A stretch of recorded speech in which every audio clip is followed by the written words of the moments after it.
Welcome back my students, Dr. Uwe here, and today I bring you video second from ECG series.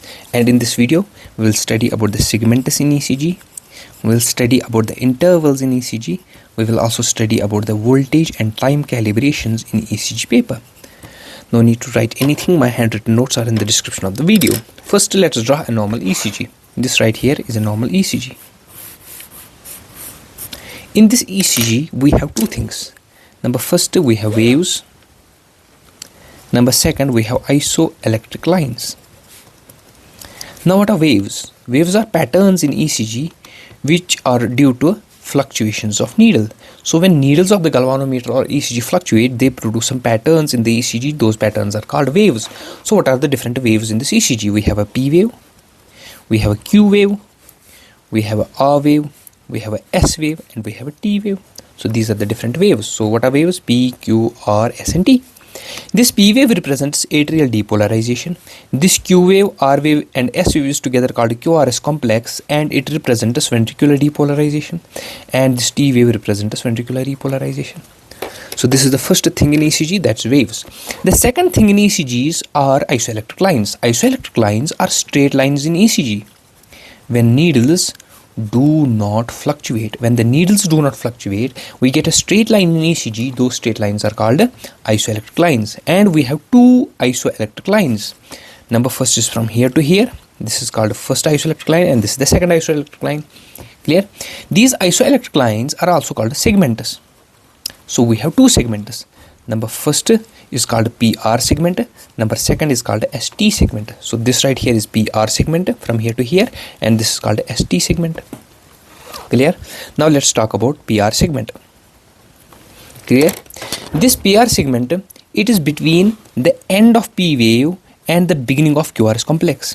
Here is the beginning of QRS complex. Here is the end of P wave. Between these two, we have PR segment. Clear? So PR segment is between end of P wave and beginning of QRS complex. Number second point, this PR segment is called PR segment, not PQ segment, because this Q wave is absent in most of the ECGs. When this Q wave is absent in most of the ECGs, we call it PR segment and not PQ segment. So we call it PR segment. Now point number third.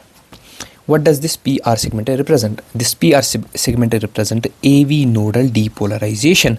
When AV node undergoes depolarization, there is a current produced in heart, but that current is so small, it does not produce any wave in the ECG. So we get a straight line in the ECG. So this straight line is PR segment, and this PR segment represents AV nodal depolarization. Now let's move on to ST segment.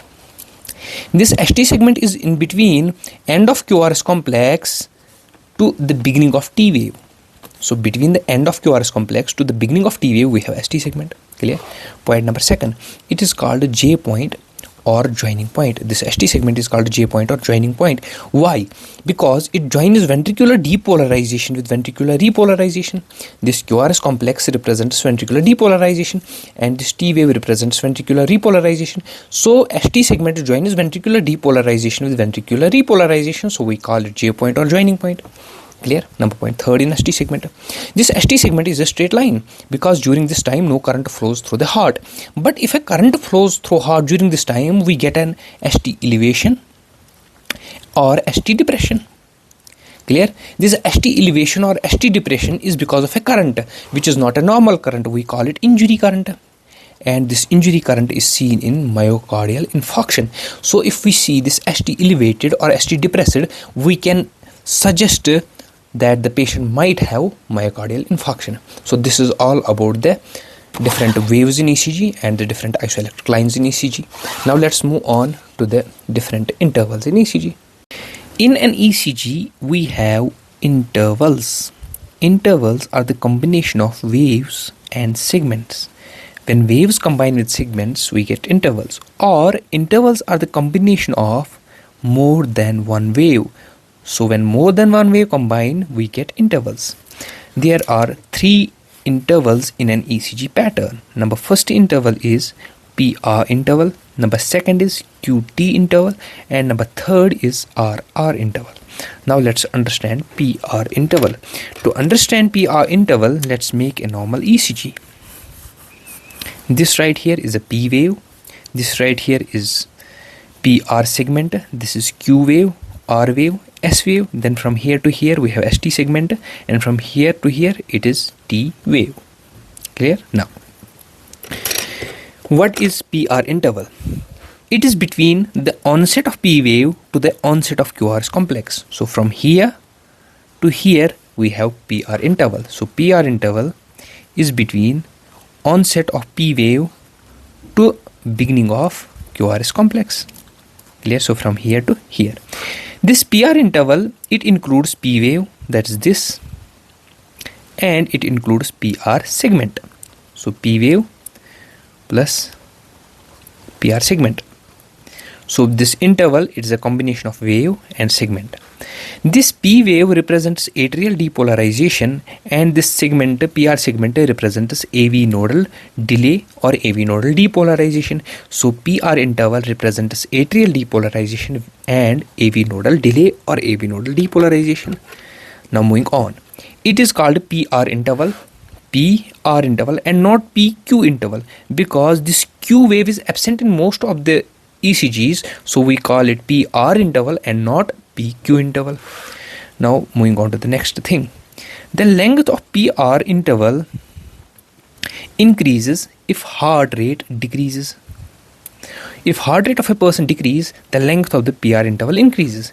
Similarly, the length of the PR interval decreases if heart rate of the person increases.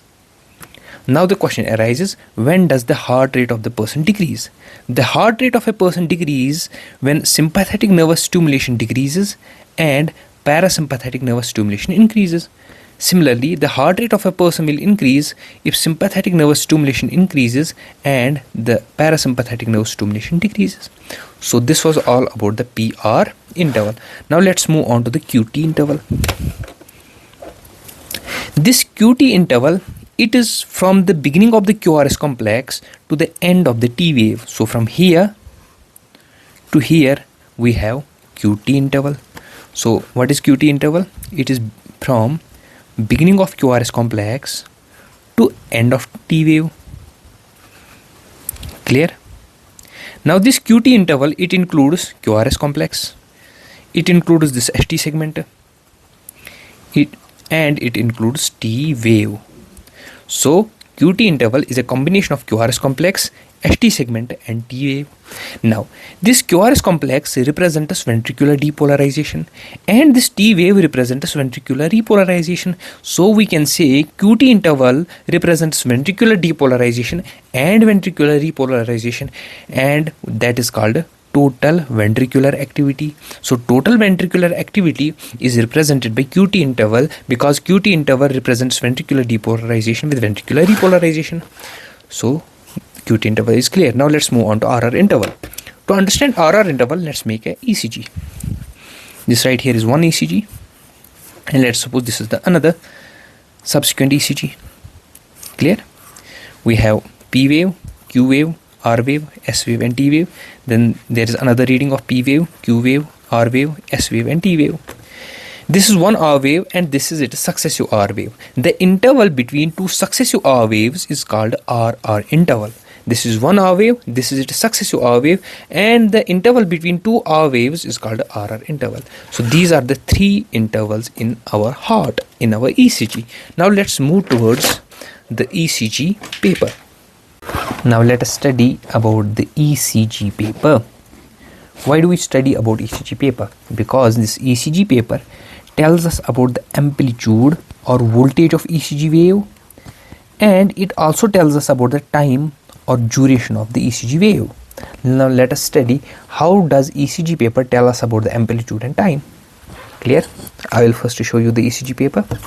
This right here is an ECG paper, and you can see from this ECG paper is made up of big squares. These are the big squares of this ECG paper, and each big square is made up of subsequent small squares.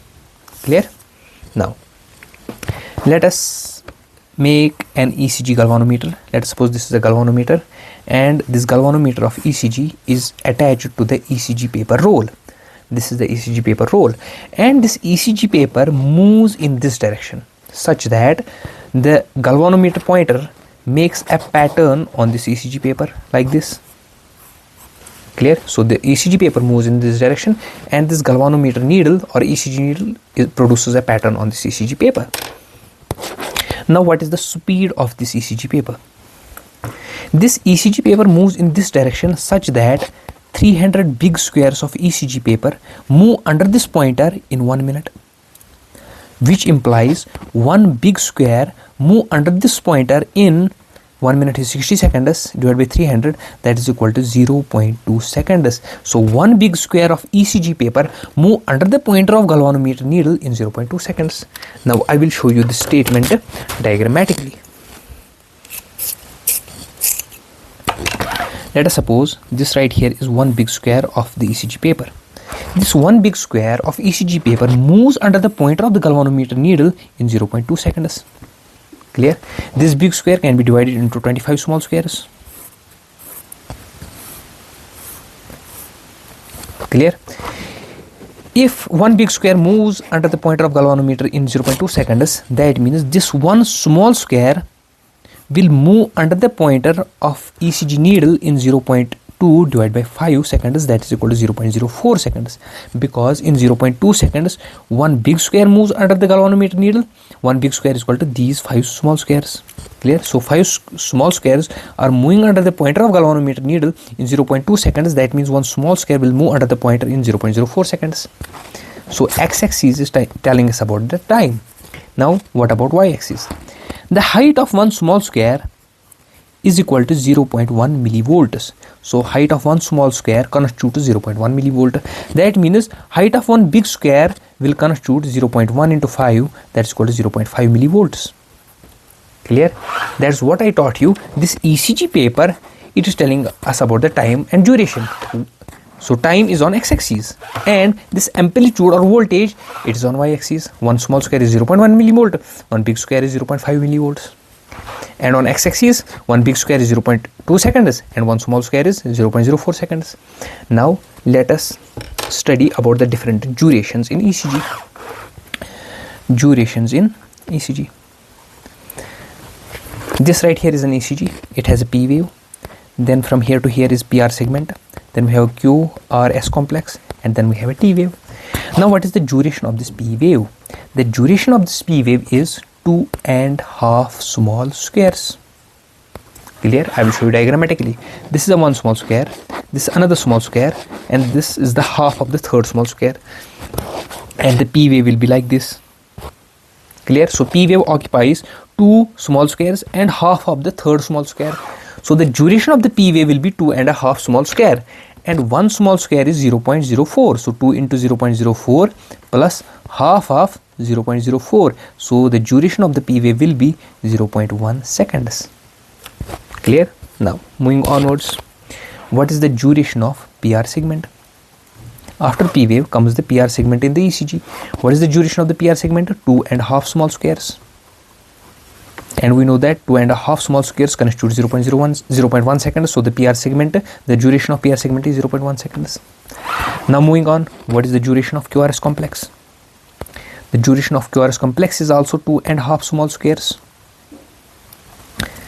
And 2.5 small squares constitute 0.1 seconds. So the duration of QRS complex is also 0.1 seconds. Now what is the duration of the T wave? T wave, the duration of the T wave is 7.5 small squares. That is equal to 7.5 into 0.04, because one small square is 0.04 seconds. That is equal to 0.3 seconds. So the duration of the T wave is 0.3 seconds. Clear? So this ECG paper, its x-axis is telling us about the time, and its y-axis is telling us about the amplitude. X-axis tells us time or duration, y-axis tells us amplitude or voltage. Now let's move on to the next topic, that is calculation of the heart rate in an ECG. So let's calculate heart rate in an ECG. To calculate heart rate in an ECG, we will make an ECG first. This is P wave, then this is QRS complex, then this is T wave, then this is another P wave, this is Q wave, R wave, and S wave, then another T wave. So this is P, Q, R, S, T, P, Q, R, S, T. Now how to calculate heart rate in this ECG? To calculate heart rate, we have a formula. Heart rate is equal to 1500 divided by number of small squares between two successive R waves.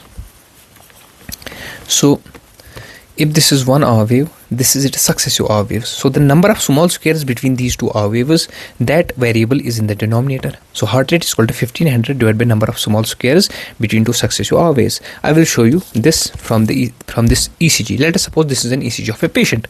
Now look here. This one here is an R wave and this is another R wave. Now let's calculate the number of small squares between these two R waves. These are 4, then there are 5, then there are 5.